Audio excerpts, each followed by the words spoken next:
Bonjour à tous. La dernière fois, je vous ai parlé de la margarita et de sa fameuse histoire avec la reine Marguerite.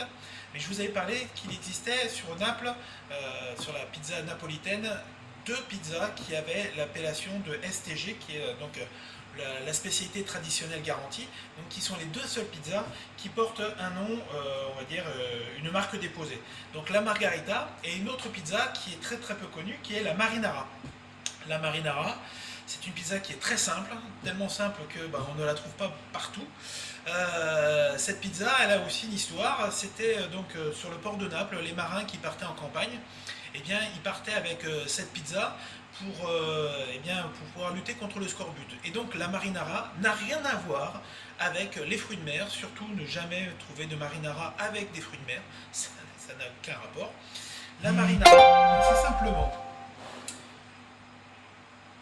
une pâte à pizza avec, toujours pareil, une bonne sauce tomate, 100% tomate et rien de tomate pour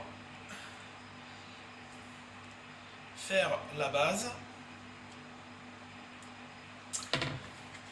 Pour lutter contre le scorbut, eh bien, il mettait de l'ail, tout simplement.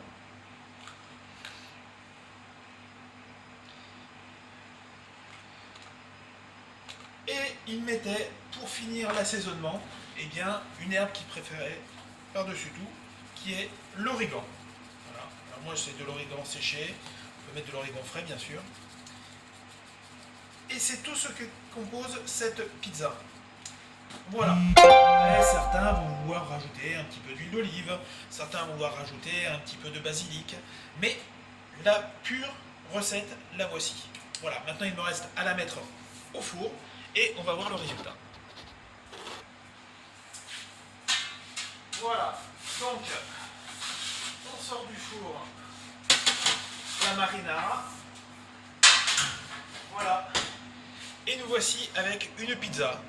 Alors il est vrai qu'elle peut paraître très simple, mais je vous rappelle quand même une chose, c'est que à Naples, dans les années 1880, eh bien, c'était un pays qui était très pauvre, c'était un plat de pauvres, la pizza, et donc les marins, qui n'étaient pas plus riches que les autres, eh bien, mangeaient cette pizza lorsqu'ils allaient à bord de leur bateau pour faire des campagnes, pour éviter de lutter contre le scorbut. Et sincèrement, si vous avez une pâte de qualité, une sauce tomate de qualité, eh bien, cette pizza, il faut la goûter. Voilà, merci à vous et à très bientôt.